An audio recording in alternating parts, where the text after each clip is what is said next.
Why did you leave Nigeria to go to America? I left Nigeria to go to America because I wanted to go to school, to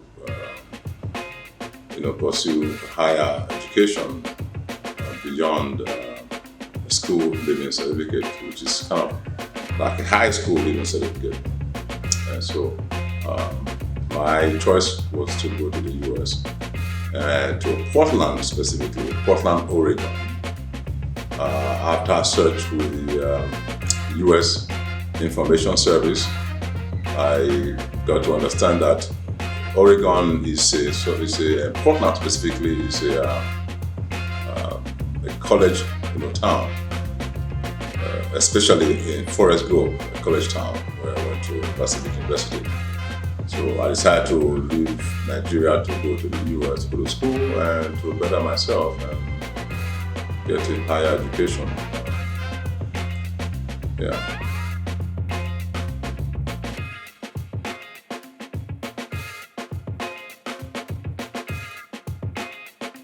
And so, for the sake of not allowing people to see us finish, you know that phrase, see finish? Not allowing the rest of the world to see us finish, we must boast in the things that we are good at and the things that we can be proud of, so that they don't know that on the back side, in the back door, we got all this stuff scurrying in and out that's really keeping us from being really anything to be proud of. And what I'm saying is, I'm ready to rip all that off. Rip all that off, because the Bible says everything will come to light, and the sooner you bring it to light, the sooner you can overcome. And I'm with Let's rip it off. I'm tired. And proud of what? And I'm with it. I'm not proud. And because I think this is sad that if I can't come back home and bury my dad in a decent way, what my family doesn't know is that we were held at gunpoint and pulled over strategically. I saw the whole thing. Wow. Did they hold the gun up to us? No, but they had it intimidating us. That's gunpoint as far as I'm concerned. They pulled our bus over and only searched us. They didn't search anybody else. Who are they? The soldiers. Why? The police officers, the cops. Okay, why y'all? Because we're American. We have an American accent. That is so sad. Yep. And again, I don't have no money. I don't have no job. And the little bit that I had saved up, I'm putting in for my dad's funeral. The little bit that my brother has, he's putting in for the funeral. Thank God for the Nigerian community in Portland, Oregon. Big shout out to them for coming through for my dad in spite of whatever happened between my dad and them. People pulled together and were able to help us. Interesting. My own family pulled together and were able, in spite of what he might have done to them as well. We, at the airport, we exchanged the money. I know that some people, you should do it this way, this way. We don't know who we can and can't trust, so we got to do what we got to do. Yeah. We exchanged the money to Naira. So I'm literally walking with bags of Naira. Ooh, that's a target on your back. Yeah. So when we get pulled over, I'm sitting there with the stuff and I don't know what to do. I'm literally like, they're searching my brother. They're holding his stuff hostage. They won't give him his laptop back or whatever else he had. They wouldn't give it back because they want you to pay. We know that. We know what that means. In order for you to get out of this, you have to dash me something small. Did you give him something? No, because if I did, they would have searched me and they would have took everything. I couldn't have done that. I didn't know what to do in that moment. Wow. And I felt like I was just leaving my brother hanging. And I'm like, oh my God. Wow. I believe you told me to come here to be with my brother, you know what I'm saying? And here I am feeling hopeless. Jeez. Like, what do I do? It got to the point where I was so scared that I was like, what do I pray? Like, that was one of the most traumatic things I've ever experienced. That is very traumatic. And I've heard these stories. Yeah. So for people who are watching, who are just like, this is a Kata girl, she doesn't know Nigeria. I do. Chill, relax. But when I experienced that, when you're in that moment, I like froze and was like, what? And thankfully came to and started praying and text a few people on WhatsApp, like, pray, like we're being held up. Called my cousin and they were trying to help the situation. They took him down the hill into some area. We're talking to him. They were taking forever, holding up the whole bus. Everyone's like, why don't you go with your brother? No, don't go with your brother. Like, it just was a whole thing. Ooh, Nigeria. Wow. Like, why? Poverty. I was gonna say, I know the why and I'm over it. Let's get past that. Let's get to the solution. But I'm saying, like, all of this so that you can keep his watch. All of this so you can keep the laptop. This is crazy.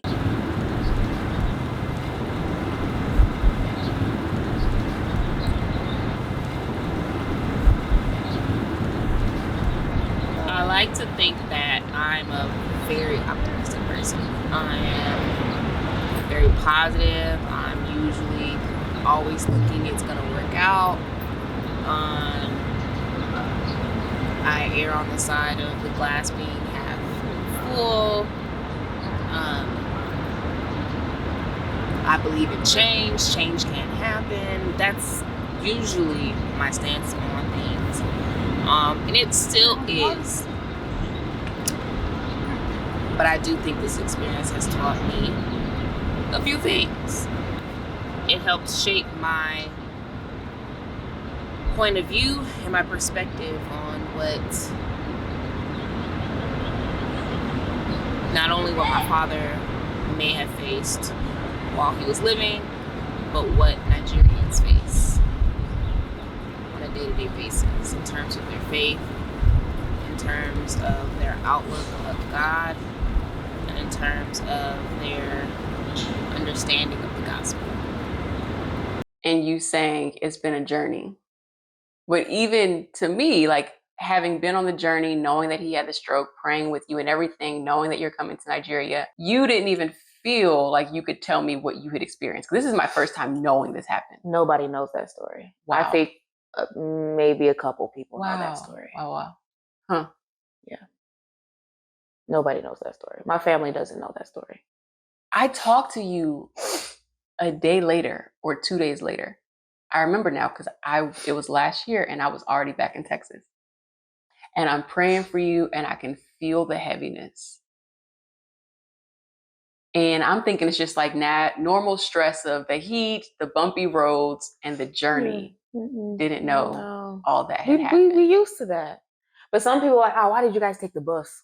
Was you about to pay for the plane ticket? That's the thing. Like, we don't have the money. That's what they think. Your brother's in the military. You're in media. And they think that still translates it's still into debt. taking private jets across Vegas.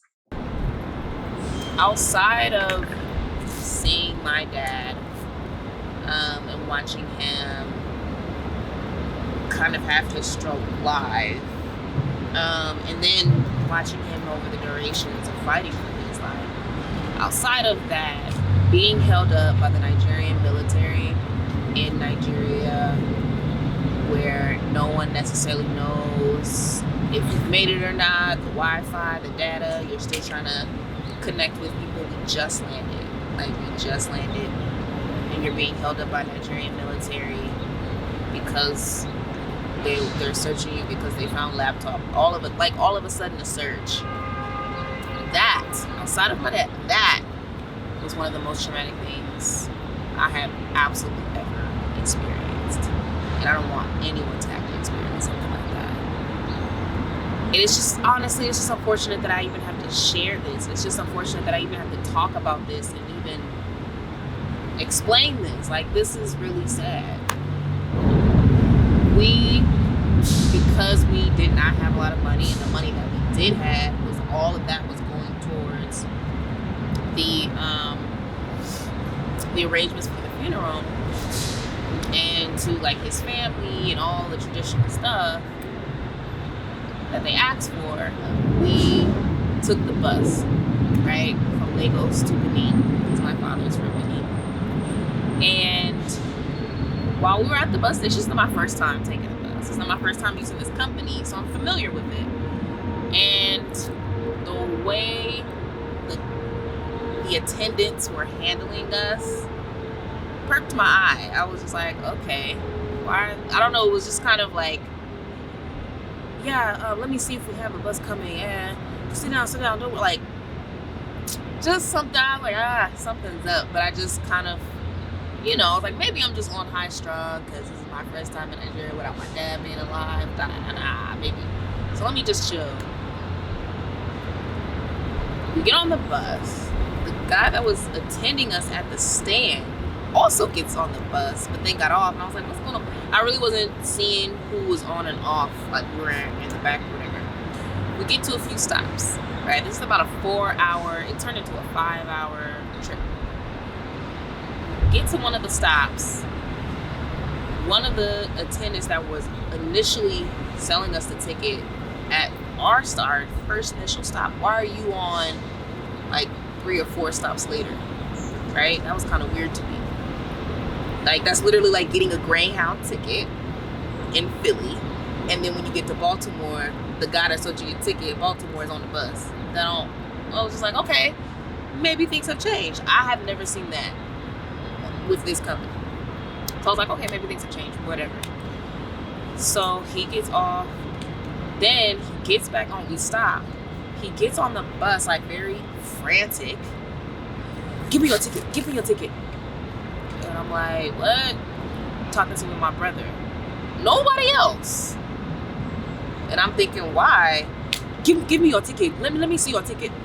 So I quickly took pictures of our tickets and then gave it to him. Then he goes off to do whatever, or I think he only got mine. My brother was actually off of the bus at this point.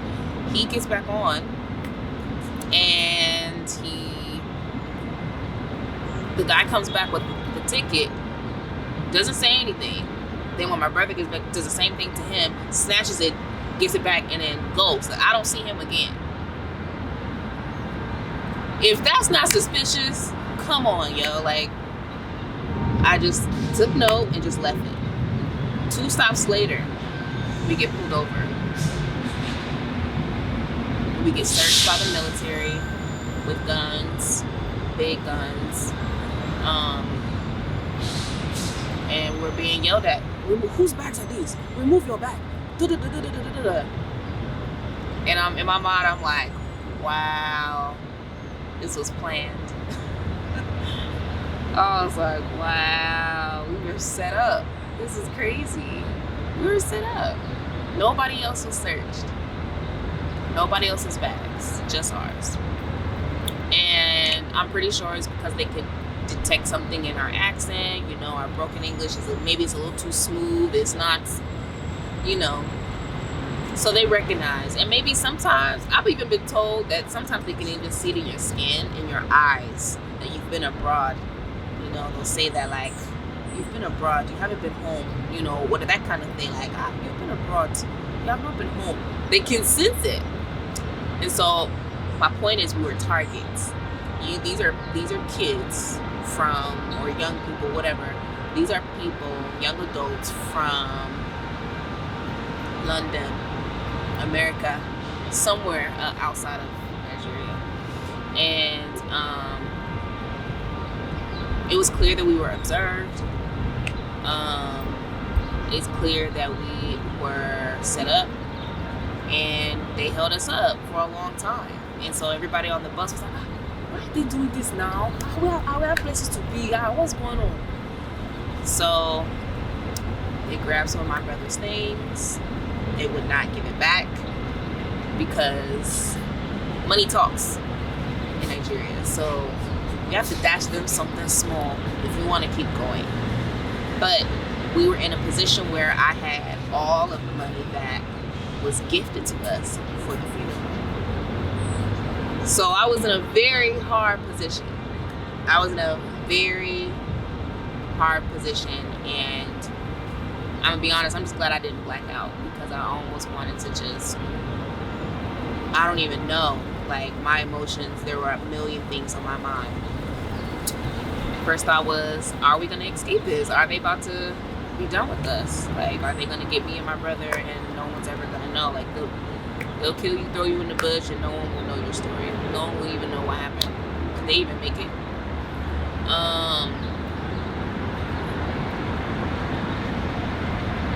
It's sad. It's really sad that I have to talk about this like this. But the truth is, this is what happened. I didn't cause it to happen. So, yeah. So then they took my brother down to kind of like, it was downhill a little bit, where there was a tent or a canopy, if you will, where I guess, you know, a big man, you know, someone of a higher role, captain, whatever, was down there. So he was down there talking, and I wanted to go with, but they're like, some people are like, I'll go with your brother now, help him, and the other people were like, no, don't go. And I'm like, I don't know what to do, because I have the money, and if they see I have the money, they're gonna take it, and then we're gonna go to our family and not have anything, or they might just kill us and take it, because they don't want us to report them. So, plus think about all the stories I've heard, and now I'm the story, right? All the things I've heard of this very thing that I'm standing in right now. And years later, this is not back in the day. This is current. So in my mind, I'm like, okay, what do I do, Lord? What do I do with this moment? My brother had to give him some money, and then my brother gave him, I think, his watch, and that's when they finally left. So, you know, we got back on the bus. It was one of the weirdest rides. Continuing back, when we got to my family member, they were so happy to see us, and we were so happy to see them. And, you know, they hugged us tight and kissed us tight once they realized what happened. And we were just, you know, grateful that we made it out of that situation.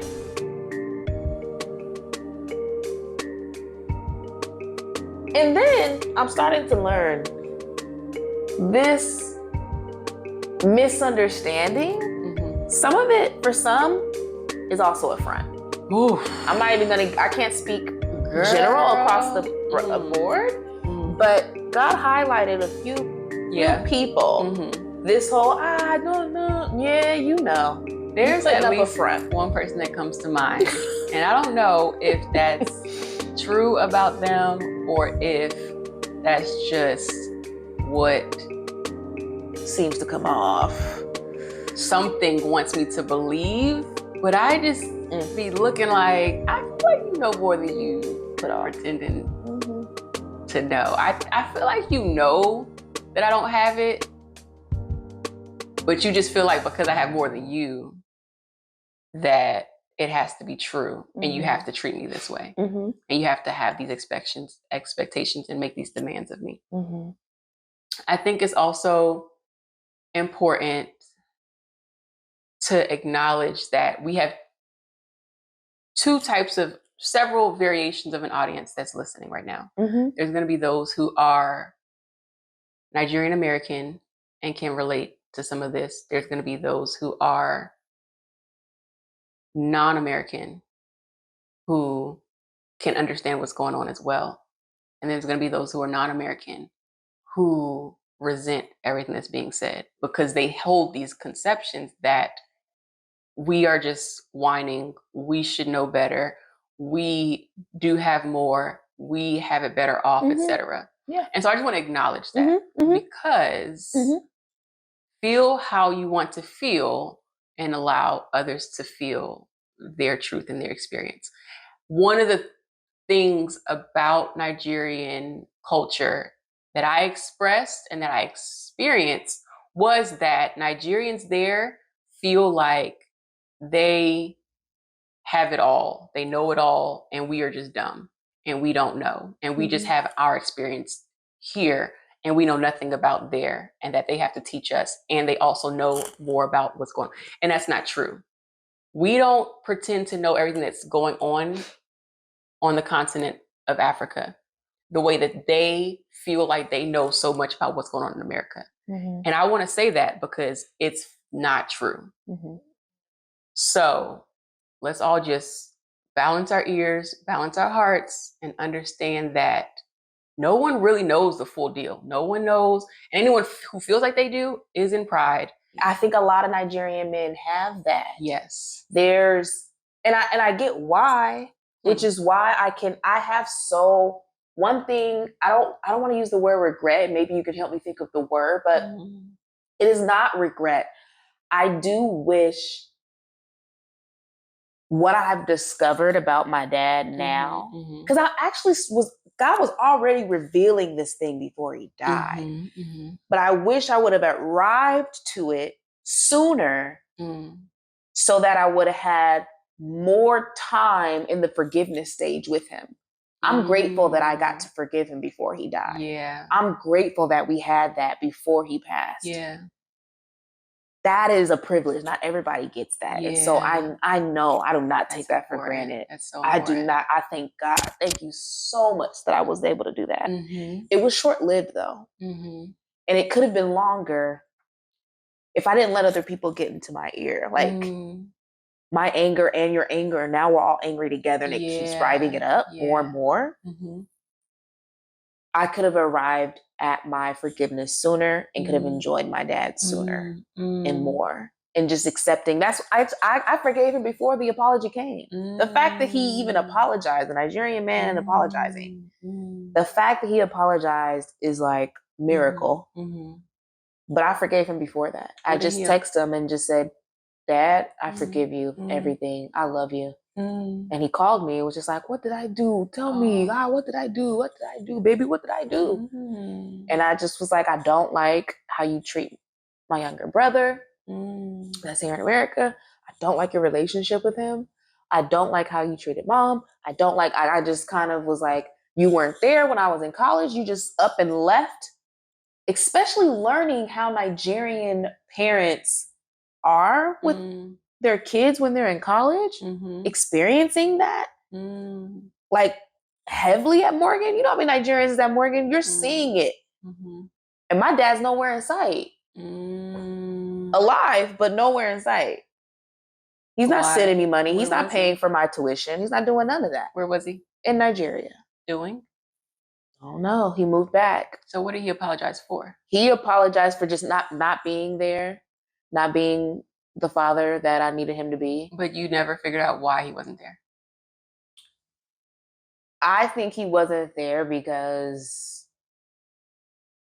which is interesting that we get to this piece, tradition. And I think tradition manipulates us. Interesting. I think we need to get rid of a lot of tradition. And that's biblical. So let's be real. As a Nigerian, we know witchcraft is real. We know juju is real. We know the dark realm is real. Like, let's not play.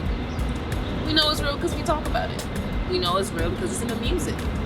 But as a Christian, get to a point where you're like, what do I keep in my tradition and what do I lose? Where do I draw the line?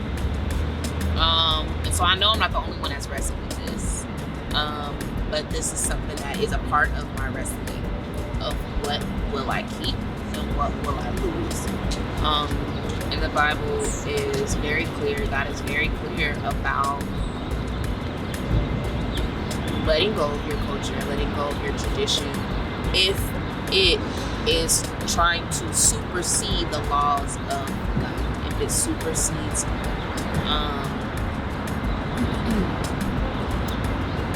what he tells us is okay and not okay. And then it's hard because there are some things that feel like they're kind of in the gray area. There are some things that are a little more ambiguous. There are some things that are a little too specific that it's not in there. But even then, I do believe if we sit with it with God and the Word, you will actually, I think you will find some answers. Maybe not right away, but if you keep submitting that thing to God, talking to him about it, I do think you will get to that place where you start realizing what what the root of things are. Because I think sometimes we're just doing stuff because people made it up. And we're just like, it's tradition. This is how we do it. But it's just like, can you actually tell me why we do it, or we just do it because we've been doing it for years? So, I know I'm not the only Nigerian, and not just Nigerian person. I don't think this is just a Nigerian issue. I think this is an issue for anyone who has deep roots outside of America. You might wrestle with, if you're a Christian, you might wrestle with what you're going to keep, what you're going to lose for the sake of your faith in Christ. What about tradition keeps him from being active in My his daughter's grandfather, life? possibly a dying wish or something, asked him to come back. Interesting. My grandfather was a chief. Oh. To come back and be the next chief. Oh. Now, he didn't really do it, though. Apparently, he didn't do all the things, which I'm actually glad to hear. Okay. And so he's not really a chief. But one other thing I do want to note and dismantle is the confusion and chaos that we thrive in sometimes. So, during the funeral process, we're saying, okay, this is the order. We're talking about something. We're in a meeting, family meeting. This is what we're talking about. Someone comes and disrupts that order and creates a confusion and creates a chaos. And it's like, wait. We'll get to that in a second. Let's stay here. Okay, no problem. Then you come and do it like this. It's very intentional. Agendas. It's very intentional. And so I do want the audience to know, like, if you're sensing it and feeling that, call it out. it ain't just you. Say it. You're not just in your head. Did I sense? Yes, you did. Yeah. And one thing about it, and maybe this is what I want everyone to walk away with, because we haven't gotten to solutions, but one thing that you said earlier and that I feel so strongly is the key is truth. Mm-hmm. One thing about it. Honor is important. Honoring our parents is a commandment. Honoring our elders has its benefits. But it cannot be at the expense of truth, and it cannot be at the expense of self. And I will not. And it cannot be at the expense of God. Those three things. You cannot forfeit Christ truth, specifically, self, and Christ for the sake of honoring them. No. That's where it becomes idolatry. That's where culture becomes idolatry. That's where culture, and idolatry is anything that exalts itself above God. Yes. And if you have a family member who is saying, because I am an elder, you must do this, and God himself is against that thing that you are being asked to do, whether that person is a cult leader or just your teacher or a politician, you obliging to that and forfeiting everything, your identity, your Christianity, your sanctity, for the sake of that, is idolatry. And that is so much of what the Israelites were experiencing, because they weren't clinging to God. What did God want? All God wanted was for you to focus on me. Right. And for you to prioritize me, and I will guide you. Yep. But when you forfeit that stability for the sake of clamoring for your own stability here on earth, then you will find yourself submitting to things that are for your destruction, and you're blind to it when he is your sight and he is your protection. You've forfeited protection, you've forfeited vision, and you've now decided on this because of whatever it can gain you here in the natural. Yep. And that is what leads to whole bloodlines being sold over to darkness. And now your kids are dealing with perversion. Now your kids are dealing with mental health issues, etc., because you wanted to please a chief, you wanted to please a kingdom, and you forfeit rationality, reason, and godliness. And protection. And two other things that I do really want to note. Heavy conversation as we exhale. Continually. This idea of firstborn traditions, I guess is what I want to call it. that is like one of the biggest bondages. And I think a lot of it starts there. My brother, which a lot of Nigerians are going to be able to relate to, firstborn went back to Nigeria. And I always saw a common thread in like kids, them wanting to send the kids back, all the, But what I didn't recognize was specifically firstborn. Absolutely. If no one else, that firstborn, they really try to, especially if it's a guy, especially if it's a male, they want to send them back. Why?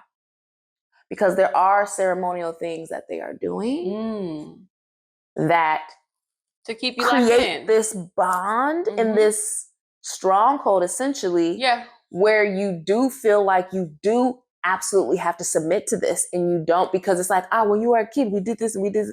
And when you grow up, you feel like, but I have to, because, and that's what they tell you. This is your destiny. These are words verbatim. This is your destiny. This is what the gods chose for you. You have to uphold this, period.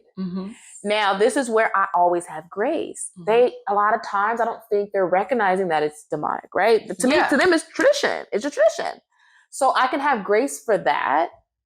But God's been revealing to me, like, no, some of them do know this is demonic, and you cannot. That was the second thing I wanted to get to. Mixture. You cannot do both. Some know it's demonic and are intentionally perpetuating it as demons, like actively demon inside of a body that has been forfeited. And then there's other aspects of it that are harmless, seemingly or sincerely. Yeah. And that's where the conversation gets convoluted, because there's going to be some people who only are aware of the harmless aspects and cannot reason with the fact that there are demons inside of people that they know and trust that are perpetuating these things. And God is calling all of us, right? Like you just said, to put anything down that is an idol and not to surrender that thing. What does that look and like? God is, if you're watching this, God is calling you, if you feel like there's some traditions you've been holding on to, whether you are in Nigeria or not, God is calling you to examine your life and examine the things that you hold true to your heart and measure it to the word of God. If you call yourself a Christian, measure that thing, pray to him and say, what are the things that you want me to let go of? And if you've already prayed that prayer, keep praying that prayer, because he's not done, myself included. My two things that I want to say. I think the most important thing, if you are a believer, to remember is you will know them by their fruit. What are the fruits of these practices? What are the fruits in your life by perpetuating these practices? Have you been able to experience life more abundantly as Christ calls us to through honoring and adhering to certain authorities, leaderships, elders, traditions, and heritage? If you cannot say of a certainty that my life has been moved forward toward freedom and toward abundance through these practices, then you have to really ask yourself, what's going on here and how do I step away from it and put it down? I would say put everything down, surrender everything completely, and then ask God to show you, where should you walk? Where should you go? What traditions should you uphold? And he will tell you. Traditions like communion are fruit bearing for me in my life. Traditions like prayer, etc. But then there's these other traditions that, you just have to ask yourself and ask God, and the Holy Spirit will take you to that journey. I went on a journey like that. I think a lot of us are going on journeys like that, and God is revealing what is and what isn't. This conversation with Bex was liberating, because the things I felt and saw were finally adding up. And in spite of all the strategy, plotting, and evil and darkness that I was experiencing, God was and is with me.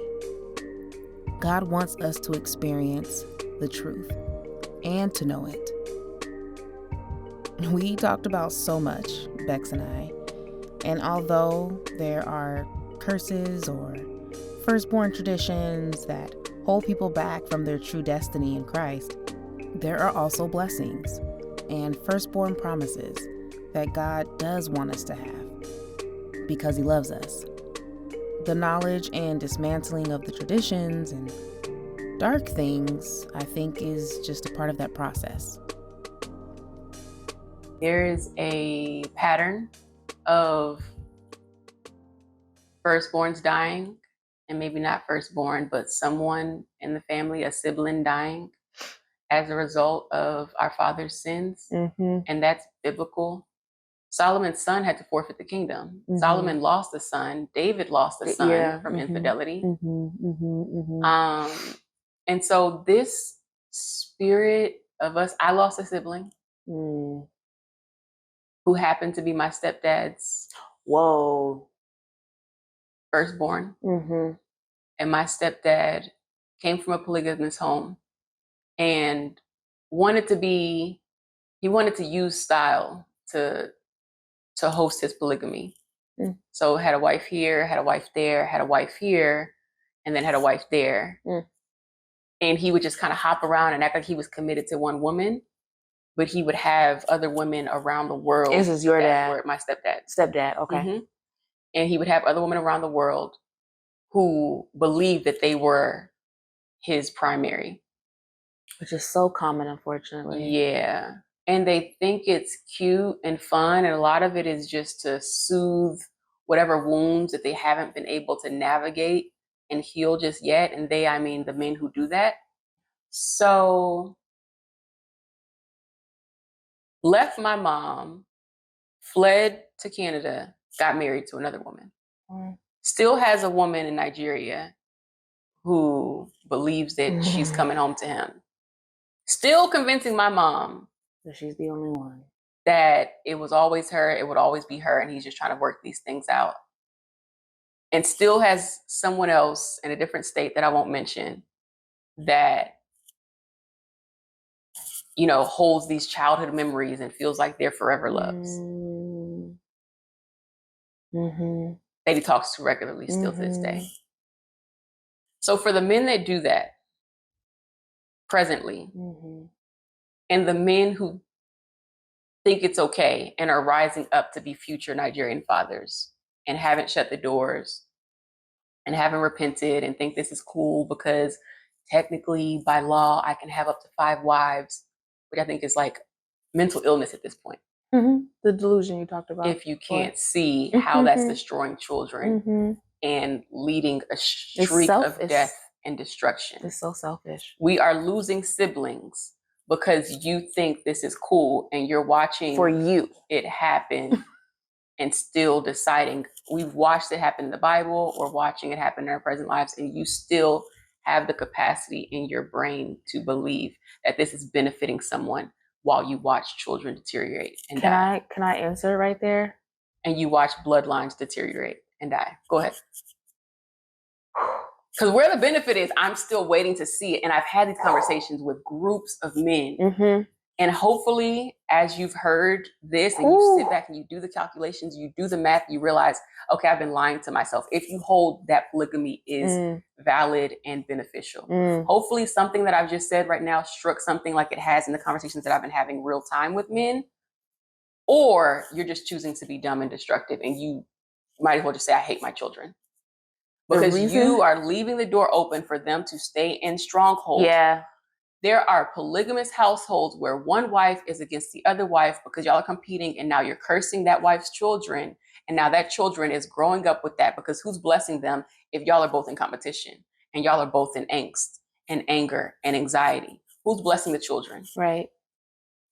Where have you seen a host of wives come together in agreement in a polygamous household and bless each child, bless the husband blesses the children?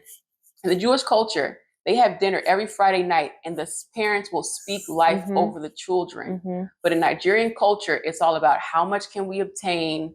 We neglect the children and we just let the devil have them. We just let the demons have them while we go and try and accumulate more wealth and more pride and more image and more status for ourselves. That is our problem.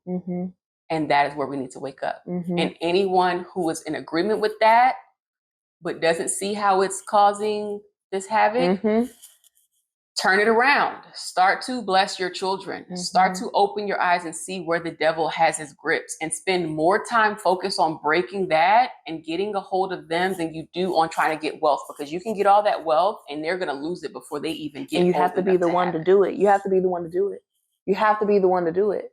Who else? Because everyone else, and the reason I wanted to insert, the reason is because there's counsel, very bad and ungodly counsel all the time. And that's part of what I mean by it was beyond my dad. I think he had so much counsel that just was like misleading. So misleading, intentionally. There's so much to speak to when talking about counsel, traditions, blessings, curses, family bloodlines, children. I also recognize that some traditions are common in multiple cultures and ethnicities, which doesn't make them right, but it can mean we, humans, have a lot in common, or that we really are all the same. But at some point in life, we have to make decisions that have been given to us through free will, to say, no, I don't think this is right. And if submitted to Christ, to say, no, I don't think the Lord is okay with this. I am not subscribing to this because it's right. I'm subscribing to this because the person who had the power determined it, and I, with less power, had to subscribe to it. And that's where I, Bex, step out of the conversation and out of the equation. Yeah, I feel that. Because one thing that I don't do is submit to something without reason. Yeah. And submit to something that is not God. And a lot of us have taken our brains and forfeited it for the sake of position, for the fear of rejection, for the sake, and for some people, just because they have nothing else to hold on to grasp onto, to stand on. But when you are really submitted to God and you understand that I can ground myself here in the knowing that God is with me and like what he's telling me through the word, then you don't have to go and cling to other things for survival. I think a lot of people are holding on to tradition for the sake of survival, because they know that if they reject tradition, they get rejected. Right. And I think that speaks to so much of the identity crisis in anyone at any level outside of the conversation of culture, outside of the conversation of Nigeria. Yeah. There are people from other cultures who can relate with what I just said. Yep. If you don't have stability within yourself, then you will cling to other concepts of tradition for the sake of that stability. And that is dangerous. Yeah. Yeah. I agree 100%. And that's also why I pursued Akata so badly.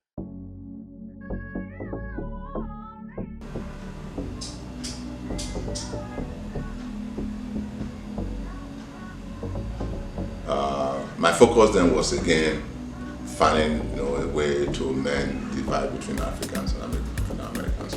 That's why I'm actually quite satisfied that you, as my daughter, you tend to have taken this up as something that you want to really see. Perhaps I don't know if I sowed the seed in you or something. Maybe the meetings that we were going to, and some of the functions and parties that we were going to with COSPA, maybe that's how this came about. And however it came about, I'm really happy and quite grateful to God that you are taking this on as a project, to go beyond this and see how this can be actualized.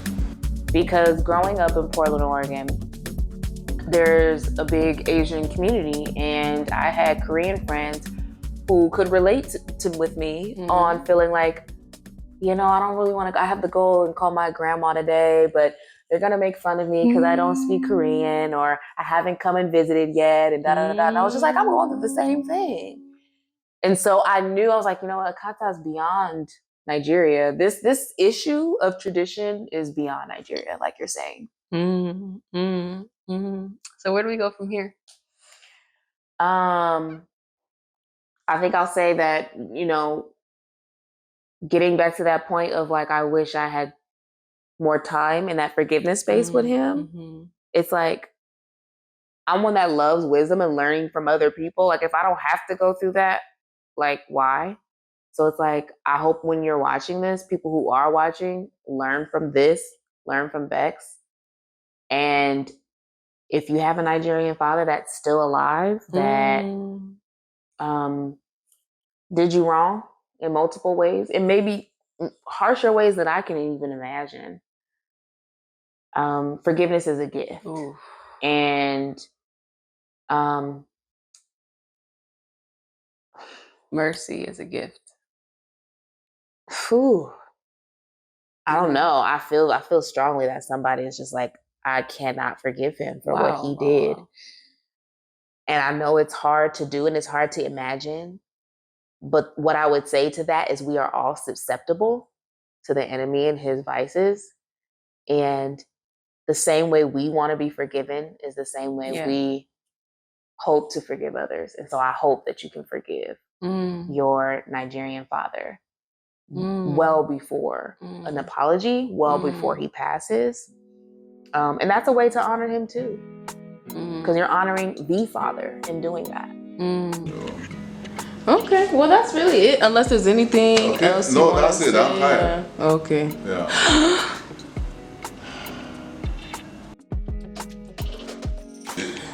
The most important thing is your interview, and okay, let's. Thank God I've been able to get this done. Let's hug. Let me see. Let's take a hug. Oh yeah. Let's get a hug on camera. Okay.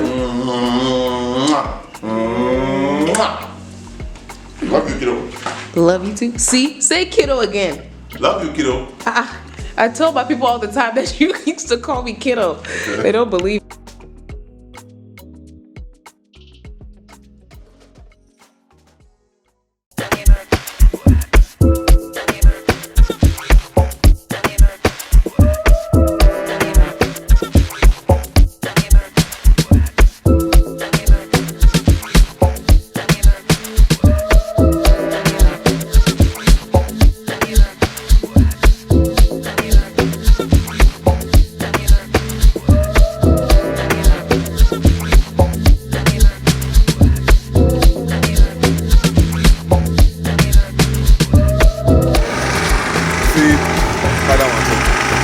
Me and my pops.